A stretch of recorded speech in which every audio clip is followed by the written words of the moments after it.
Bonjour, dans cette vidéo nous allons apprendre à résoudre une équation produit nul. Alors je me situe dans un chapitre sur les équations du premier degré, c'est-à-dire des équations où le x est mis sans puissance, il n'y aura pas de x carré ni de x au cube. Et pourtant ici une équation produit nul est une équation réellement du second degré, puisqu'en développant on pourrait arriver par exemple à du x carré. Mais elle fait appel à la méthode de résolution des équations du premier degré. Alors on va d'abord s'intéresser à ce que c'est qu'un produit nul. Donc tout est dans le terme, mais on va le décrypter un petit peu. Produit, c'est une multiplication, et nul qui donne 0. Pour avoir une multiplication qui donne 0, on ne peut avoir qu'au départ au moins un des nombres qui vaut 0. On ne pourra jamais avoir un résultat égal à 0 si au départ on n'a aucun 0 dans notre calcul. Donc, c'est ce que je résume ici par un produit de facteurs est nul si et seulement si au moins un des facteurs est nul. Ceci et seulement si il est très important. Ça veut dire que ma phrase fonctionne dans les deux sens.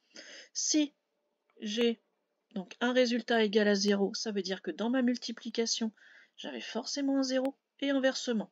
Si j'ai un 0 au départ de ma multiplication, on aura forcément un résultat égal à 0. Donc, on peut l'écrire sous une forme un peu plus mathématique. Si a et b sont deux nombres réels, a fois b est égal à 0 est équivalent à dire que soit a est égal à 0, soit b est égal à 0.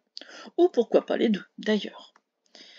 On peut le noter, là je bascule un petit peu pour vous diriger doucement vers les notations de fin de lycée. Ce n'est pas obligatoire en classe de seconde de savoir l'écrire de cette façon-là. Alors là, ça fait tout de suite très sérieux, très mathématique. Ce grand A à l'envers, c'est le symbole pour tout, ou le symbole quel que soit. Donc pour tout nombre A et B qui sont des nombres réels, A fois B est égal à 0 est équivalent à A égale à 0 ou B égale à 0. Voilà comment on pourrait le noter avec une phrase uniquement mathématique. Bon, l'intérêt de ça, c'est donc d'aller l'appliquer aux équations produit nul. Si je veux résoudre mon équation 2x plus 3 facteur de 5x moins 1 est égal à 0, la très mauvaise idée serait d'aller développer. Parce qu'en développant, vous allez arriver à du 10x carré, ensuite vous allez avoir 2 paquets en x, ici moins 2x plus 15x, donc vous aurez du plus 13x, et enfin moins 3. Or 10x carré plus 13x moins 3 égale 0, on ne sait pas résoudre en classe de seconde. On saura à partir de la première à l'aide de ce qu'on appelle un discriminant. Mais ce n'est pas du tout pour l'instant notre intérêt. Là, notre intérêt, c'est d'utiliser notre fameux produit nul. Puisque j'ai un résultat de multiplication égal à 0, c'est que forcément au départ, l'un de mes deux facteurs doit être égal à 0. Donc soit c'est 2x plus 3 qui vaut 0, soit c'est 5x moins 1. On va alors pouvoir résoudre mes deux équations séparément. Et là, on est bien dans des équations du premier degré. Alors, on va tout d'abord passer les constantes, les additions et soustractions dans le membre de droite. Donc ici, je vais contrer le plus 3 avec un moins 3, 0 moins 3 qui donne moins 3. Et ici, je vais contrer le moins 1 par un plus 1. Ensuite, on va diviser pour libérer le x de son facteur. Donc 2x, je vais diviser par 2, moins 3 demi, donc moins 1,5.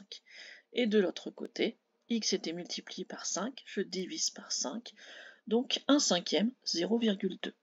Ainsi, mon équation a deux solutions possibles, x égale moins 1,5 et x est égal à 0,2. Ici, je l'ai fait dans le cadre d'un produit de deux facteurs. Mais on pourrait très bien faire ça avec 3 facteurs, 4 facteurs, autant de facteurs que l'on veut. De plus, ça donne évidemment du sens à la factorisation.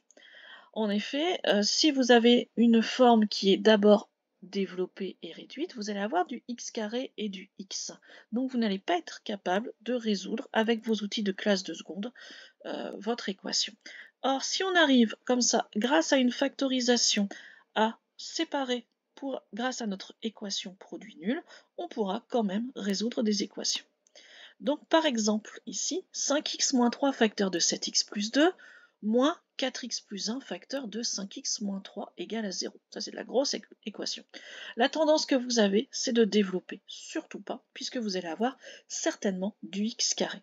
À moins qu'il s'annule, mais là, quand on regarde, on va avoir 35x carré, et ici, on va avoir seulement moins 20x carré. Donc, ça ne va pas s'annuler, il va rester du x carré. À ce moment-là, il est plus intéressant de repérer que le 5x moins 3 est un facteur commun.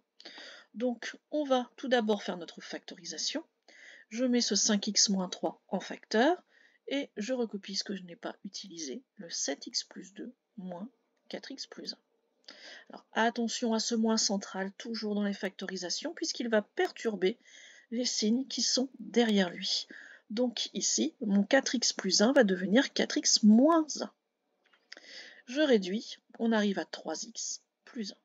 À ce moment-là, donc, ma grande équation peut être simplifiée en 5x moins 3 facteur de 3x plus 1 égale à 0.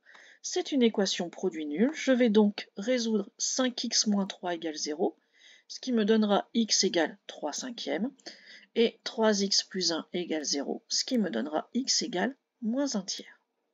Je vous laisse faire les petits calculs de votre côté pour voir si vous êtes capable d'arriver à ces résultats.